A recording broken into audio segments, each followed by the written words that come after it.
Hey church family, this Sunday we are continuing the sermon series that we've titled Beloved. We are looking at different parts of the Gospel of John as we prepare our hearts for Easter. And we'll be in John chapter 3, and we're introduced to a man named Nicodemus. And now Nicodemus, he's a Pharisee. He's part of the ruling council of Israel.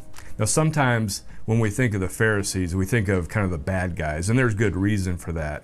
But many of the Pharisees were good and moral people. They honored the Lord. They had a high view of Scripture. And so what we find out about Nicodemus is he's a very moral man. He tries to follow the Scriptures. He takes it very serious. Also, he's very influential. And then we also find in the first part of John 3 that he's very respectful of Jesus. But there's something with Nicodemus that's missing. There's a longing in his heart. There's an emptiness with his religion.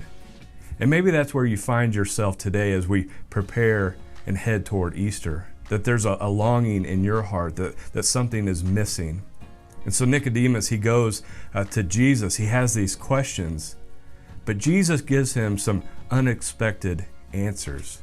And that's what we're going to be looking at Sunday, is this answer that Jesus gives, because I think you'll be surprised just like Nicodemus was.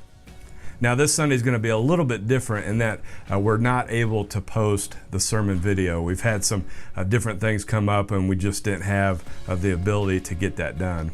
But we will have the recording next week for you.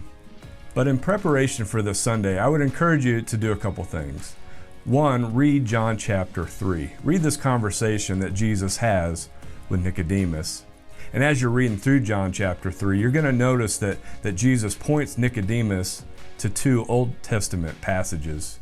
The first is found in Ezekiel, the other is found in Numbers.